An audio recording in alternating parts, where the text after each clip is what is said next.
मागच्या काही दिवसापासून महाराष्ट्रामध्ये आरक्षणाचा मुद्दा आपल्या सर्वांना माहिती आहे आणि या आरक्षणाच्या मुद्द्याला धरून बऱ्याच वर्षापासून वसंतराव नाईक जेव्हा होते त्याच्या पूर्वीपासून या ठिकाणी बंजारा समाजाची मागणी ही एसटी प्रवर्गामध्ये करण्यात यावी अशी मागणी सातत्याने जोर धरत होती। मधातल्या काळामध्ये सरकार बदलले, विषय बदलला आणि बंजारा समाज तसंच राहून गेला। पूर्वीच्या काळामध्ये आपण सीपी अँड बेरारमध्ये विदर्भ होता, त्या विदर्भाच्या कारकिर्दीमध्ये सीपी अँड बेरारच्या कारकिर्दीमध्ये बंजारा समाजाला एसटीचा प्रवर्गामध्ये आरक्षण भेटत होतं आणि त्या ठिकाणी लाभ भेटत होता। निजाम काळामध्ये संपूर्ण या मराठवाड्यातला बंजारा समाज हा आदिवासीमध्ये होता, त्याला आदिवासीची सवलत भेटत होती, आदिवासीचे त्यांनी लाभ घेतलेला आहे। असे एक GR नव्हे तर 1971चा GR मध्ये सुद्धा तेच आहे, 2024ला सुद्धा सरकार तेच म्हणते आहे, 2017ला पण तेच म्हणते आहे। सगळं असताना सुद्धा आम्हाला या ठिकाणी सवलती भेटत नाहीत।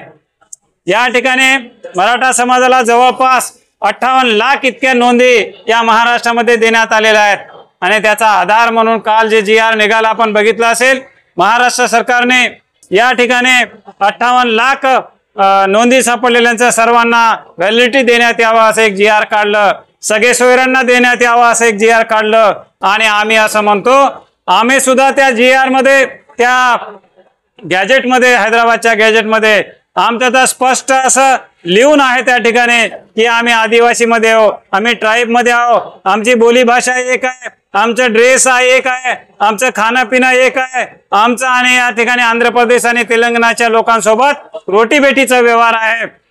या देशामध्ये इतकी विविधता आहे हे सगळ्यांना माहीत असताना सुद्धा आम्ही वंचित राहिलोय। म्हणून या महाराष्ट्रातील त्यातल्या त्यात मराठवाड्यातील बंजारा समाजाला पुन्हा एक वेळेस आदिवासीची सवलत मिळावी म्हणून हा या ठिकाणी बैठकीचं आयोजन करण्यात आलंय।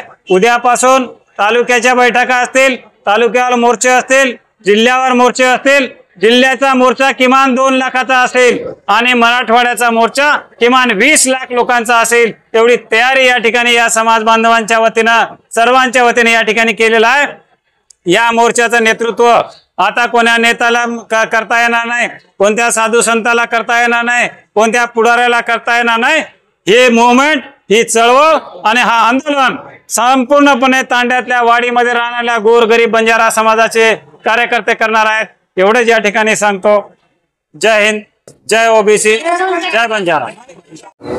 काल जे राज्याचे मुख्यमंत्री मराठा आरक्षणावर जो काही GR निघाला त्या GRचं वाचन करून त्या GRचा संदर्भ घेऊन संपूर्ण राज्यातील बंजारा हा हैदराबाद गॅझेटनुसार हा एसटी प्रवर्गात मोडतो। 1931ची सेन्सस आणि जातनीय जनगणना मागील अनेक वर्षापासून बंजारा समाजाची जी मागणी पूर्वीचा असलेला हा निजाम स्टेट या ठिकाणी त्याच्या आरक्षणानुसार संपूर्ण मराठवाड्यातील बंजारा एसटी प्रवर्गामध्ये येतात आणि उद्या 17 सप्टेंबरला मराठवाडा मुक्ती दिन या दिवशी मराठवाड्यातील संपूर्ण जिल्ह्याच्या पालकमंत्र्याला आम्ही लोकशाहीच्या मार्गाने त्यांना पहिल्यांदा निवेदन देणार। झोपलेल्या सरकारला जागा करण्याचं काम आणि सरकारने काल हैदराबाद गॅझेटचा जो काही वापर केला तो संदर्भ केला, त्या संदर्भानुसार बंजारा समाजाला एसटी प्रवर्गामध्ये न्यायाने हा आरक्षण मिळावा याच्यासाठी आज सकल बंजाराची बैठक झाली आणि लवकरच पुढील दिशा 17 सप्टेंबरच्या नंतर या राज्यात होईल।